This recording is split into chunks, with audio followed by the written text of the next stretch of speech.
आज की इस वीडियो में मैं आपको ऐसे 10 इन्वेस्टमेंट ऑप्शन के बारे में बताने वाला हूं, जिस पर इन्वेस्टमेंट करके आप अपने पूरे जीवन के लिए life time income source generate कर सकते हैं, जिससे आपको हर साल निश्चित इनकम के साथ साथ में बढ़ती हुई इनकम मिलती रहेगी। तो यदि अगर आप भी ऐसे इन्वेस्टमेंट ऑप्शन के बारे में जानना चाहते हैं, जिससे आप अपनी पूरी जिंदगी के लिए इनकम सोर्स बना सकते हैं, तो इस वीडियो को अंत तक देखिए। नमस्कार दोस्तों, मेरा नाम है चंदन। मैं आप सभी का फिर से स्वागत करता हूँ आज की हमारी इस नए वीडियो में। Number 1, fix deposit. Fix deposit लोगों द्वारा सबसे ज्यादा पसंद किए जाने वाला और सबसे ज्यादा इन्वेस्टमेंट किए जाने वाला इन्वेस्टमेंट प्लान है, जिसमें ज्यादातर लोग अपना जो पैसा है इसमें इन्वेस्टमेंट करते हैं। इसमें अगर आप इन्वेस्टमेंट करते हैं तो आप अपने लाइफ टाइम के लिए एक इनकम सोर्स क्रिएट कर सकते हैं, जनरेट कर सकते हैं। मान के चलो, अगर आप इसमें लमसम पैसे जमा करते हो तो उसमें जो भी आपका सालाना इंटरेस्ट बनेगा, आप उस इंटरेस्ट को मंथली, क्वार्टरली, हाफ ईयरली या फिर ईयरली मोड पर भी ले सकते हो। जैसा भी आपको इनकम चाहिए उसके हिसाब से ले सकते हो।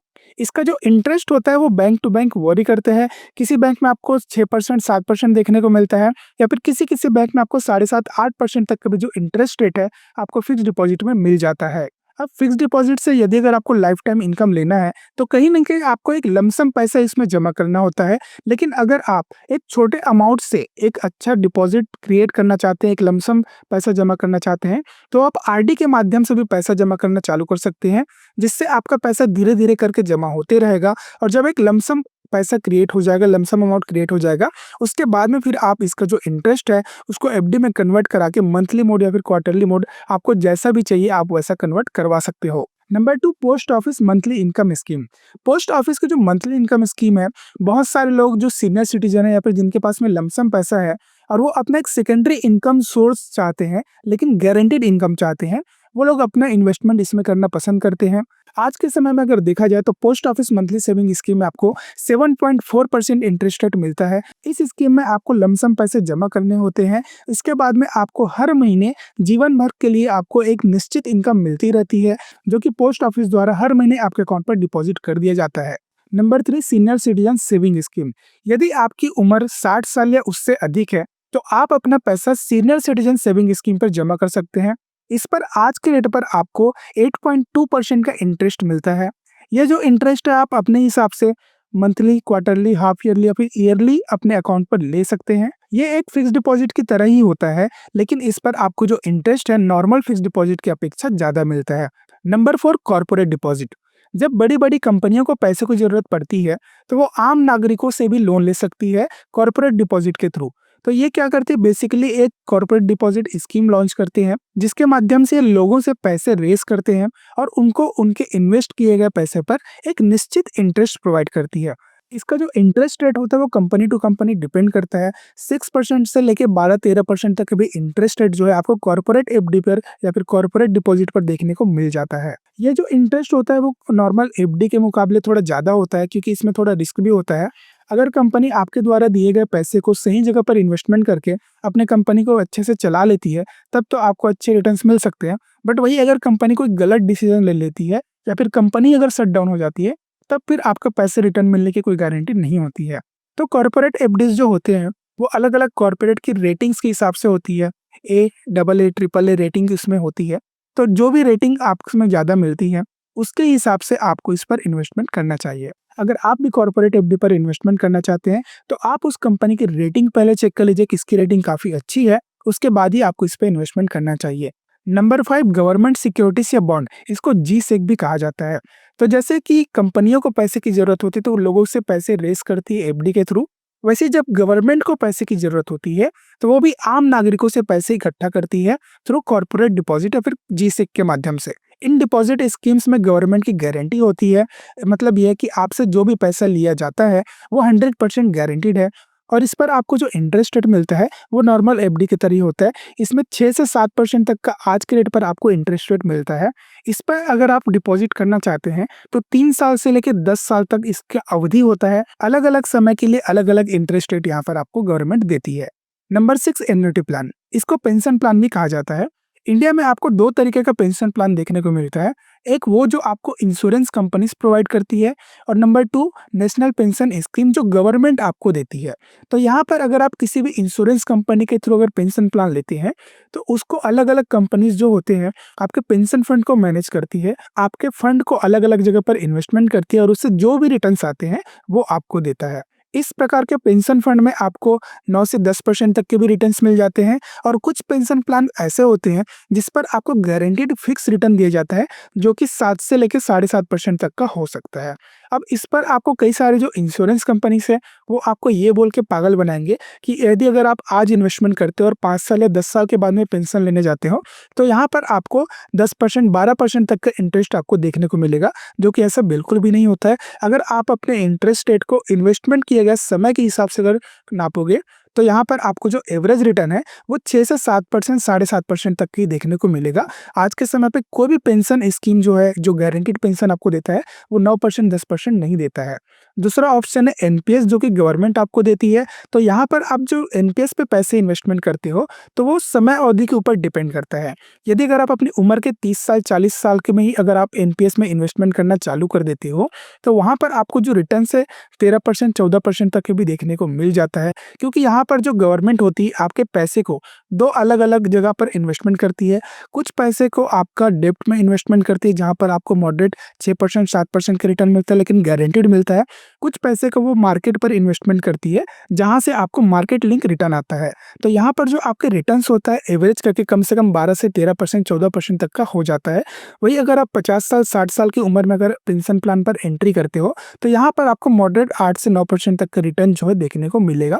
यदि अगर आप एनडीएस में इन्वेस्टमेंट करना चाहते हैं, तो आप जितनी जल्दी हो सके इस पे इन्वेस्टमेंट करना चालू करें, तो यहाँ पर आपको गारंटीड रिटर्न्स जो है यहाँ से मिलेंगे। Number 7 mutual fund. Mutual fund पे भी आप इन्वेस्टमेंट करके आप हर साल एक गारंटीड इनकम ले सकते हो। गारंटीड के साथ-साथ आप बढ़ती हुई इनकम भी ले सकते हो। यदि अगर आप म्यूचुअल फंड पर इन्वेस्टमेंट करते हो, तो यहाँ पर आपको इनकम के लिए 2 ऑप्शन मिल जाता है। पहला ऑप्शन होता है आईसीडीडब्ल्यू जिसको इनकम कम डिविडेंड विथड्रॉवल ऑप्शन बोलते हैं। यहाँ से जो भी म्यूचुअल फंड में प्रॉफिट होएगा, वो आपके खाते पर हर साल वो आपको ट्रांसफर कर दिया जाएगा।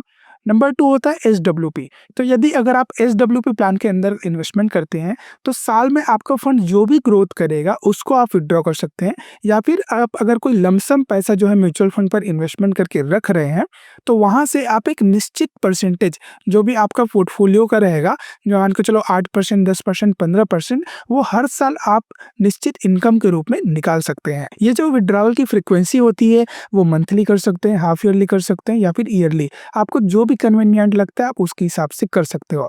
म्यूचुअल फंड में एक अच्छा ऑप्शन आपको ये मिलता है कि यदि अगर आपके पास में आज के डेट में कोई लमसम इन्वेस्टमेंट नहीं है, लमसम पैसे नहीं है, तो आप एसआईपी के माध्यम से भी धीरे-धीरे करके आप इसमें पैसे जोड़ सकते हैं। तो जो भी ग्रोथ करके आपका म्यूचुअल फंड की वैल्यू बनेगी, उसको फिर बाद में आप जाके एसडब्ल्यूपी ऑप्शन में चेंज कर सकते हैं या फिर आप सेकंड ऑप्शन जो इनकम कम डिविडेंड ऑप्शन वाला है, उस पर भी आप चेंज कर सकते हो। तो आपको हर साल गारंटीड और एक बढ़ती हुई इनकम आपको यहाँ से देखने को मिलेगी। म्यूचुअल फंड में अच्छे रिटर्न्स के साथ-साथ में कुछ रिस्क भी होते हैं, जो कि अल्टीमेटली मार्केट का ही रिस्क होता है। तो यदि अगर आप थोड़ा बहुत रिस्क लेके एक अच्छी इनकम अपॉर्चुनिटी ग्रैब करना चाहते हैं, तो म्यूचुअल फंड पे भी आप इन्वेस्टमेंट कर सकते हैं। Number 8 dividend paying stock. आज के समय पर कई सारे स्टॉक्स ऐसे हैं जो आपको हर साल एक अच्छा खासा अमाउंट पर आपको डिविडेंड देते हैं। कई सारे स्टॉक्स हैं जो मैं आपको डिस्प्ले पे लगा दूँगा, आप देख सकते हो कि कौन-कौन से स्टॉक्स ने हर साल कितने-कितने परसेंट का रिटर्न दिया है। तो अगर आप भी स्टॉक्स पर इन्वेस्टमेंट करके एक निश्चित इनकम जनरेट करना चाहते हैं, तो आप डिविडेंड पेइंग स्टॉक्स पर इन्वेस्टमेंट कर सकते हैं। इस पर इन्वेस्टमेंट करने का फ़ायदा आपको ये मिलता है कि आपको हर साल एक निश्चित इनकम तो मिलती ही मिलती है एज़ अ डिविडेंड, साथ में जो स्टॉक की प्राइसिंग होती है वो भी बढ़ती जाती है। तो वहाँ पर आपकी इन्वेस्टमेंट वैल्यू भी बढ़ जाती है, साथ में आपको हर साल guaranteed income as a dividend आपको मिलता रहता है। अब इस ऑप्शन में प्रॉब्लम ये है कि अगर आपके जो स्टॉक्स हैं वो अच्छा परफॉर्म नहीं किया, तो आपके इन्वेस्टमेंट की वैल्यू जो कम भी हो सकती है और अगर अच्छा परफॉर्म करता है तो वहाँ पर आपको अच्छे रिटर्न्स भी देके जा सकता है। तो ये भी इन्वेस्टमेंट जो है आपको अपनी रिस्क कैपेबिलिटी को देखते हुए करना चाहिए। Number 9 real estate investment. Real estate सबसे ज़्यादा पसंद किए जाने वाला इन्वेस्टमेंट ऑप्शन है। ज़्यादातर लोगों का इन्वेस्टमेंट जो है मार्केट पे हो या ना हो, रियल एस्टेट पर इन्वेस्टमेंट ज़रूर होता है। कई सारे जो बड़े-बड़े लोग हैं अपना इन्वेस्टमेंट मार्केट से निकाल कर रियल एस्टेट पर करना पसंद करते हैं, क्योंकि ये 100% सेफ होता है। क्योंकि आप जो भी पैसा इन्वेस्टमेंट करने वाले हो उसकी वैल्यू जो समय के साथ में बढ़नी ही बढ़नी है। क्योंकि वर्ल्ड में क्या है ना कि रियल एस्टेट जो है लिमिटेड है, ज़मीन लिमिटेड है, तो उसकी वैल्यू हर साल धीरे-धीरे कहीं न कहीं बढ़ती रहती है। तो इसीलिए हमारे जो बड़े-बुजुर्ग लोग होते थे, हमेशा ज़्यादातर रियल एस्टेट में इन्वेस्टमेंट करने की बात करते थे और आज भी कई सारे लोग ऐसे हैं जो रियल एस्टेट पर इन्वेस्टमेंट करना पसंद करते हैं। तो अब बात करते हैं रियल एस्टेट से आप कैसे हर साल गारंटीड इनकम ले सकते हैं। तो रियल एस्टेट पर इन्वेस्टमेंट करने के लिए सबसे पहले तो ये कि आपके पास में बहुत सारा पैसा होना चाहिए। रियल एस्टेट खरीदने के लिए आप कोई प्रॉपर्टी खरीदने जाते हो, तो लमसम पैसे आपके पास में होना चाहिए। यदि अगर आप वो प्रॉपर्टी लोन से खरीदते हो तो कोई मतलब नहीं है। अगर आपके पास में लमसम पैसे 40-50 लाख, 1 करोड़ रुपए या फिर उससे ज़्यादा भरे पड़े हैं, तो ही आप रियल एस्टेट पर इन्वेस्टमेंट कर सकते हैं। और उस प्रॉपर्टी को अगर रेसिडेंशियल है तो आप उसको किराए पे चढ़ा सकते हो, कमर्शियल है तो आप उसको किराए पे चढ़ा सकते हो। यदि अगर आप रियल एस्टेट पर इन्वेस्टमेंट करना चाहते हो, तो यदि अगर आप कमर्शियल प्रॉपर्टी पर इन्वेस्टमेंट करते हैं, तो वहाँ से आपको ज़्यादा अच्छा रिटर्न्स मिल सकता है as a rental income. Real estate में आप जो भी इन्वेस्टमेंट करते हो, तो वहाँ पर आपकी जो प्रॉपर्टी की वैल्यू होती है, वो साल दर साल कहीं न कहीं बढ़ती रहती है। किसी-किसी शहर में एकदम ज़्यादा तेज़ी से ग्रो करता है, किसी-किसी शहर में थोड़ा कम तेज़ी से ग्रो करता है। लेकिन अल्टीमेटली अगर देखा जाए, तो रियल एस्टेट में आपकी जो प्रॉपर्टी की वैल्यू है, हर साल ग्रो करती रहती है। तो अगर आप भी रियल एस्टेट पर इन्वेस्टमेंट करना चाहते हैं, तो बहुत अच्छा ऑप्शन हो सकता है, अगर आपके पास में लमसम पैसे पड़े हुए हैं तो। Number 10 real estate investment trust. अब अगर आपके पास में मान के चलो कि रियल एस्टेट पर इन्वेस्टमेंट करने के लिए लमसम पैसे नहीं है और आप लोन लेके भी इन्वेस्टमेंट करो कोई मतलब है नहीं, लेकिन आप रियल एस्टेट में फिर भी इन्वेस्टमेंट करना चाहते हो, तो आप आरईआईटी के माध्यम से इस पर इन्वेस्टमेंट कर सकते हो। आरईआईटीज़ जो होते हैं बेसिकली रियल एस्टेट पर इन्वेस्टमेंट करने वाली बड़ी-बड़ी कंपनीज़ होती है, जो अलग-अलग जगह पर प्रॉपर्टी लेके उसको लीज़ पर देती है और उससे रेंटल इनकम जो है कमाती है और उस पर जो भी प्रॉफिट्स आते हैं आपको आपके इन्वेस्टमेंट के हिसाब से उस पर शेयर करती है। यहाँ पर स्क्रीन में आपको कुछ आरईआईटीज़ कंपनीज़ के मैं आपको नाम दे दूँगा। आप देख सकते हैं कि इस पर आपको कौन-सी कंपनी ने कितना इंटरेस्ट दिया है। अब ये जो रिटर्न होता है वो वेरी करता है कि उस कंपनी का यहाँ पर इन्वेस्टमेंट किया है, कितना उन्होंने प्रॉफिट कमाया है, उसके हिसाब से इक्वली डिस्ट्रीब्यूशन सारे जो इन्वेस्टर्स रहेंगे उनको देते हैं। तो यहाँ पर अगर आप इन्वेस्टमेंट करते हैं तो 6 से 7% तक का जो इनकम है आप आसानी से यहाँ पर कमा सकते हैं, बिना कुछ किए। अगर आप इसमें आपके पास में कम पैसे हैं तो कम पैसे भी आप इसमें इन्वेस्टमेंट कर सकते हो। तो दोस्तों ये रहे 10 ऐसे इन्वेस्टमेंट ऑप्शंस जिस पर इन्वेस्टमेंट करके आप अपनी पूरी ज़िंदगी भर के लिए इनकम सोर्स क्रिएट कर सकते हो। यदि अगर आपके पास में लमसम पैसे हैं तो आप लमसम वाले ऑप्शन पर जा सकते हो, या फिर अगर आपके पास में लमसम पैसे नहीं हैं, तो ऐसे ऑप्शन भी आप सिलेक्ट कर सकते हो जिस पर आपको धीरे-धीरे करके पैसे जमा करने होते हैं। फिर जब आपका पैसा जो लमसम क्रिएट हो जाता है, उसके बाद में आप उसको एज़ अ इनकम विथड्रॉवल कर सकते हो। जैसे आपका आरडी करके आप उसको फिक्स्ड डिपॉज़िट में कन्वर्ट कर सकते हो। एसआईपी करके जो म्यूचुअल फंड का कॉर्पस रहेगा उसको आप एसडब्ल्यूपी में ले सकते हो। एनपीएस में आप हर साल धीरे-धीरे करके पैसे जमा करके जब आप 60 साल के हो जाओगे, तब आप उसको उस गारंटीड इनकम के रूप में आपको जो पेंशन है, उसमें मिलती रहेगी। तो ऐसी ऑप्शंस अगर आप सिलेक्ट करते हो, तो आपको आपके रिटायरमेंट पर इनकम जनरेट आसानी से हो जाएगा। सेकेंडरी सोर्स ऑफ इनकम बहुत ही इंपॉर्टेंट है आज के समय पर, क्योंकि इससे आप अपने उन ज़रूरतों को पूरी कर पाते हो या फिर उन शौक को पूरी कर पाते हो जो कि आप अपने प्राइमरी इनकम से नहीं कर पाते। तो दोस्तों यह वीडियो आपको कैसी लगे प्लीज़ कमेंट बॉक्स पर मुझे ज़रूर बताएं। यह वीडियो अगर आपको पसंद आए तो प्लीज़ वीडियो को लाइक करें और इस वीडियो को अपने जान पहचान वालों को ज़रूर शेयर करें ताकि उनको भी अच्छी जानकारी मिल सके। और ऐसे वीडियोस देखते रहने के लिए आप मेरे इस चैनल को ज़रूर सब्सक्राइब करिए। ऐसी वीडियोस मैं हमेशा डालता रहता हूँ और आगे भी डालता रहूँगा। तो चलिए दोस्तों मिलते हैं अगले वीडियो में, तब तक के लिए धन्यवाद।